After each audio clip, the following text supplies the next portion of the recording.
Hi and welcome back to my YouTube channel Twinkable Annie. And இன்னைக்கு பார்த்தோம் அப்படின்னா நம்ம யூடியூப் சேனல்ல போன வீடியோல பார்த்தீங்கன்னா வேலையின்மையா நம்ம இளைஞர்கள் எவ்வளவு கஷ்டப்படுறாங்க, என்ன மாதிரியான விஷயங்கள் நம்ம நாட்டில் நடக்குது அப்படிங்கறத பார்த்திருப்போம். அண்ட் இந்த வீடியோல பார்த்தீங்க அப்படின்னா நம்ம ஃபுட்டை பத்தி பேசும்போதே நிறைய பேருக்கு டெம்ப்டிங்கா இருக்கும். ஆர்கானிக்கான ஃப்ரூட்ஸ் அண்ட் வெஜிடபிள்ஸை நம்ம சாப்பிட பழகணும். இப்போ பார்த்தீங்கன்னா நிறைய ஹைப்ரிடைஸ்டான வெஜிடபிள்ஸ் ஃப்ரூட்ஸஸ் எல்லாம் வந்துருச்சு. பட் அதெல்லாம் சாப்பிட்றது சுத்தமாக உடம்புக்கு நல்லது கிடையாது. அந்த காலத்துல எல்லாம் பார்த்தீங்க அப்படின்னா வாழைப்பழத்துல பார்த்தீங்கன்னா நல்லா பெரிய அளவுல பெப்பர் மாதிரியான அளவுல பார்த்தீங்க அப்படின்னா உங்களுக்கு விதை இருந்திருக்கு. பட் இப்போ பார்த்தீங்க அப்படின்னா ஏதோ கடுகு அளவுக்கு கூட இல்லை, ரொம்ப குட்டியா மைன்யூட்டான அளவுக்கு தான் வாழைப்பழத்துல நடுவில் பார்த்தீங்கன்னா விதை இருக்கும். பட் அந்த காலத்துல இருக்கக்கூடிய ஃபுட்டை பார்த்தீங்கன்னா சாப்பிட்டு அந்த காலத்துல ஹெல்த்தியா இருந்தாங்க. பட் இப்போ ஹைப்ரிடைஸ்டான ஃப்ரூட்ஸு வெஜிடபிள்ஸ் எல்லாம் வந்ததுக்கு அப்புறம் பார்த்தீங்கன்னா அதை சாப்பிட்ட எல்லாத்துக்குமே நோய் தான் வருதே தவிர்த்து ஆரோக்கியம் அப்படிங்கிறது சுத்தமா இல்லை. அது மட்டும் டெவலப்மெண்ட் அப்படின்னு சொல்லிட்டு ஸ்டார்ட் பண்ணும்போதே நம்ம அடித்தட்டமா நம்ம என்ன பண்றோம்னா ஃபர்ஸ்ட் நம்ம ஃபுட்டு தான் ரொம்ப ஸ்பாயில் பண்றோம். ஒரு சிலர் பார்த்தீங்கன்னா இந்த விஷயத்த இப்படிதான் சாப்பிடணும்னு ஒரு ரூல்ஸ் இருக்கு. பட் அத ரூல் அந்த மெத்தட்ல சாப்பிடாம அதை அதை போடுங்க இதை போடுங்க அப்படின்னு சொல்லிட்டு இதையும் போட்டு அந்த ஃபுட்டை ஸ்பாயில் பண்ணி சாப்பிட்டீங்க அப்படின்னா எப்படி இருக்கும்? அந்த காலத்துல பாத்தீங்கன்னா ஒரு வாழைத்தண்டு இருக்கா, வாழைத்தண்டை சூப்பு வச்சு குடிங்க, இல்லாட்டி பொரியல் பண்ணுங்கன்னு தான் சொல்லியிருக்காங்க. இப்ப பாத்தீங்கன்னா நிறைய யூடியூப், இப்ப நம்ம யூடியூப்ல தான் பேசிட்டு இருக்கோம். யூடியூப்பை பார்த்தா நிறைய பேர் சமைக்கிறாங்க. நிறைய பெண்களே யூடியூப் பார்த்து தான் சமைக்கிறாங்க, சமைக்க தெரியாதவங்க. அவங்க கிட்ட போய் வாழைத்தண்டை நீங்க இந்த மாதிரி கேசரி பவுடர்ல போட்டு, அந்த கேசரி பவுடர்லயே பாத்தீங்கன்னா நிறைய கேன்சர் இன்க்ரீஸ் பண்ணக்கூடிய ஏஜென்ட் இருக்கு. கேசரி பவுடர்ல நீங்க வாழைக்காயோ வாழைத்தண்டையோ போட்டு லிட்டர் கணக்குல எண்ணெயை கொட்டி அதுல பொறிச்சு எடுத்து உங்க குழந்தைங்களுக்கு நீட்டுறீங்க. அதாவது நீங்க உங்க குழந்தைங்களுக்கு சாப்பாடை கொடுக்கல, விஷத்தை கொடுத்துட்டு இருக்கீங்க. இதை எத்தனை பேரண்ட்ஸ் ஒத்துக்கிட்டு நீங்க உங்க குழந்தைங்களுக்கு மாத்திருக்கீங்கன்னு சொல்லுங்க. இன்னொன்னு பாத்தீங்க அப்படின்னா இது மட்டும் தானே அப்படின்னா கிடையவே கிடையாது. இன்னும் நிறைய இருக்கு. அட்வர்டைஸ்மெண்ட்டுங்கிற பேர்ல நல்லா குழந்தைங்களை டெம்ப்டிங் ஆக்குற மாதிரியான விளம்பரங்களை போஸ்ட் பண்ணி அதை வீடியோ பண்ணி அந்த கம்பெனி போடுது. எதுக்காக? அவங்களுடைய லாபத்துக்காக அந்த மாதிரி வீடியோ பண்ணி போடுறாங்க. அதையே வாங்கி நீங்க உங்க குழந்தைங்களுக்கு கொடுக்குறீங்க. வேலைக்காரன் படம் நிறைய பேர் பார்த்திருக்க வாய்ப்பு இருக்கு. சிவகார்த்திகேயன் நடிச்ச அந்த படத்துல பாத்தீங்க அப்படின்னா ஸ்னேகா அவங்களுடைய குழந்தை பாத்தீங்கன்னா ஒரு விதமான கேன்சர் இறந்து போயிருக்கும். அதை எந்த விஷயமுமே நான் பண்ணலையே, நான் சேஃப்னு நினைச்சு வாங்கின சாப்பாட்டை தானே என் குழந்தைக்கு நான் கொடுத்தேன், அந்த குழந்தை இறந்து போச்சு. இந்த மாதிரியான டாக்டர் சொல்லியிருக்காங்க. இந்த மாதிரி அந்த குழந்தை ஃபுட் இன்டேக் பண்ணி அந்த குழந்தை இறந்துருக்கு, ஃபுட்டுனால தான் அந்த குழந்தை இறந்துருக்குன்னு சொன்னதுக்கு அப்புறம் அவங்க என்ன பண்ணுவாங்க, அவங்களே ரெக்கார்டிங் பண்ணி அந்த சாப்பாட்டை அவங்களே என்ன பண்ணுவாங்கன்னா அந்த படத்துல சாப்பிட்டு காட்டியிருப்பாங்க.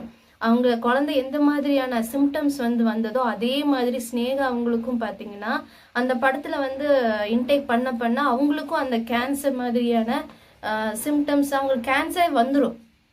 அட் லாஸ்ட் பாத்தீங்கன்னா கேன்சரே வந்துடும்.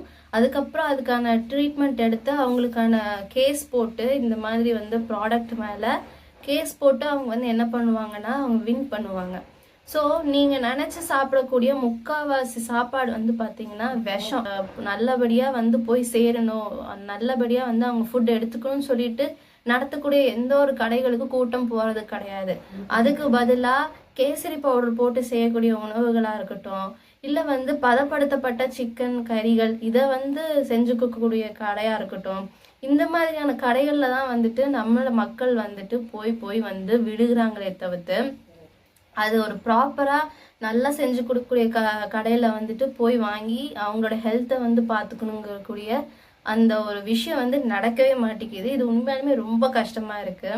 ஏன்னா மக்கள் நீங்க சாப்பிட்றது, ஜீவன் வாழணும்னு நினைச்சு நீங்க சாப்பிடக்கூடிய ஒவ்வொரு சாப்பாடும் நீங்க சாகுறதுக்கு சாப்பிட்றதுக்கான சாப்பாடா இருக்கே தவிர்த்து நீங்க வாழணும் அப்படின்னு நினைச்சீங்க அப்படின்னா நல்ல ஹெல்த்தியான ஃபுட்டா எடுத்துக்கோங்க. தினமும் பழங்கள் சாப்பிடுங்க, தினமும் ஃப்ரெஷ்ஷான காய்கறிகள், இந்த மாதிரியான ஃபுட்டை சாப்பிடுங்க. இன்னொன்று பார்த்தீங்க அப்படின்னா நிறைய பேர் இதுக்கு என்ன தெரியுமா காரணம்? மக்களோட ஜனத்தொகை மட்டும்தான் அதிகமா இருக்குங்கிறது காரணம் கிடையாது. அந்த மக்கள் வந்துட்டு இந்த நாட்டுக்கோழியை விட பிராய்லர் கோழி தான் அதிகமா இப்ப வந்து செயல்பாட்டுல இருக்கு. பிராய்லர் கோழியை சாப்பிடக்கூடாது அப்படின்னு சொல்றாங்க. எத்தனை பேர் சாப்பிடாம இருக்கும்? அதுதான் சாப்பிட்றோம். ஏன்னா வேற வழி இல்லை. அந்த ஒரு கட்டாயத்துக்கு வந்துட்டு நம்ம எல்லாருமே வந்து தள்ளப்பட்டுட்டோம். இனி இருக்கிற ஜென்ரேஷன்ஸ் எல்லாருமே அதுதான் சாப்பிட்டு வளரணுங்கிற ஒரு கட்டாயம் வந்துருச்சு. இப்போ வந்து ரீசெண்டாக பார்த்தீங்க அப்படின்னா நம்ம இந்தியாவில் அதிகமான கேன்சர் பேஷண்ட்ஸ் உருவாகுறதுக்கு காரணமே இந்த உணவு தான். இந்த உணவை வந்து கரெக்டாக பார்த்து நம்ம சாப்பிடும்போது வந்துட்டு எந்த விதமான நோயும் வருததே கிடையாது. நம்மளுடைய முன்னோர்கள்லாம் பார்த்தீங்கன்னா இயற்கையை வழிபட்டாங்க. நம்ம என்ன பண்ணுறோம்? இயற்கையை அழிச்சிட்டு வரோம். இப்படி இயற்கையை அழிச்சிச்சுன்னா என்ன ஆகும்? ஈகோசிஸ்டம்ஸ் எல்லாம் பாதிக்கும். அந்த ஈகோசிஸ்டம்ஸ் பாதிச்சிச்சு அப்படின்னா மனுஷ இனத்துக்கே வந்துட்டு மிகப்பெரிய ஒரு ஆபத்தா வந்துடும்.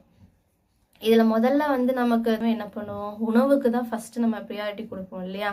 ஸோ அந்த மாதிரியான எந்த ஒரு சுச்சுவேஷனும் கிரியேட் பண்ணாமல் பார்த்துக்கோங்க. குடிக்கிற தண்ணி.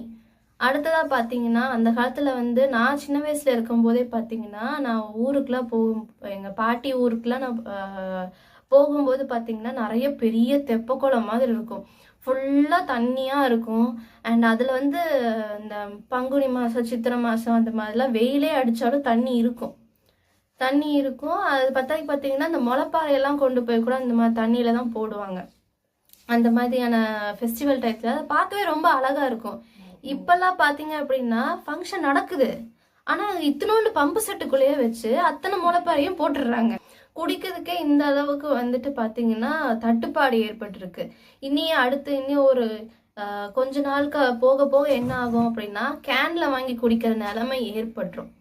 ஸோ இந்த மாதிரியான விஷயம்லாம் வந்துட்டு நம்ம வந்து என்ன பண்ணணும் அப்படின்னா கொஞ்சமாச்சும் வந்துட்டு பாதுகாக்கணும். அந்த காலத்துல வந்துட்டு பாத்தீங்கன்னா இயற்கையா மக்கள் இருந்ததுனால தான் அவங்களுக்கு வந்துட்டு ஏற்பட்டு அடிபட்டா கூட அவங்களுக்கு வந்துட்டு சீக்கிரமா சரியாச்சு. ஆனா நாம இப்ப சாப்பிடக்கூடிய சாப்பாட்டு எல்லாமே பாத்தீங்க அப்படின்னா ஒரு விஷம் மாதிரியான ஒரு விஷயமா ஆனதுனால நமக்கு பாத்தீங்கன்னா நோய் மட்டும்தான் வந்துட்டு இருக்கே தவிர்த்து அதுக்கு மீறின ஒரு நல்ல ஒரு ஆரோக்கியமான ஒரு லைஃப் ஸ்டைல் வந்துட்டு நமக்கு இருக்கிறது கிடையாது.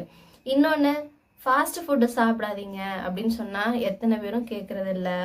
அதுக்கப்புறம் வந்துட்டு ஸ்மோக் பண்ணாதீங்க அப்படின்னு சொன்னீங்கன்னா அதுவும் கேட்கறது இல்லைங்க. அதாவது தண்ணி அடிக்காதீங்க அப்படின்னு சொன்னா அப்பதான் நம்ம இந்தியன் கவர்மெண்ட்டே வந்து பாத்தீங்கன்னா அதிக அளவுல வருவாய் வந்துட்டு ஆல்கஹால்ல இருந்துதான் வந்துட்டு சம்பாதிக்குது.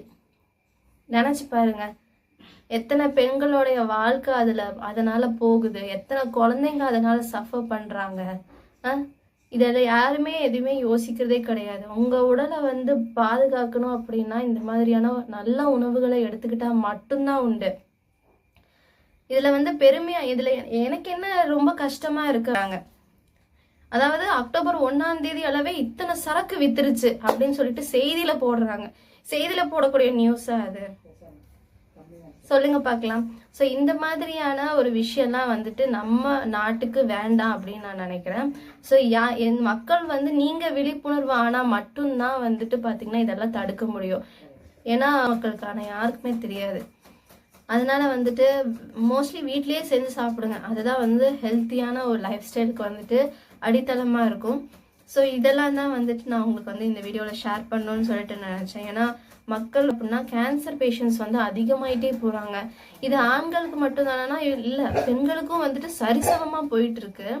ஸோ இது வந்து பார்த்தீங்கன்னா தடுக்கணும் அப்படின்னா அது வந்து ஆரம்ப புள்ளி வந்து ஃபுட்டு தான். ஸோ ஃபுட்டில் நீங்கள் வந்து கான்சன்ட்ரேட் பண்ணீங்க அப்படின்னாலே பார்த்தீங்க அப்படின்னா நல்ல லைஃப் ஸ்டைல் வந்துட்டு வாழ முடியும். ஸோ எல்லாருமே வந்து ஹெல்த்தியாக இருக்கணும் அப்படின்னு நினச்சிங்கன்னா நான் சொன்ன இந்த ஒரு சில விஷயங்களை வந்துட்டு உங்கள் லைஃப்பில் வந்து நீங்கள் ஃபாலோ பண்ணி பாருங்கள். உண்மையாலுமே வந்துட்டு நல்ல லைஃப் வந்துட்டு நம்ம வாழ. அடுத்த ஒரு நல்ல டாப்பிக்கோட இன்னொரு வீடியோவில் உங்களை சந்திக்கிறேன். Until then, bye from Annie.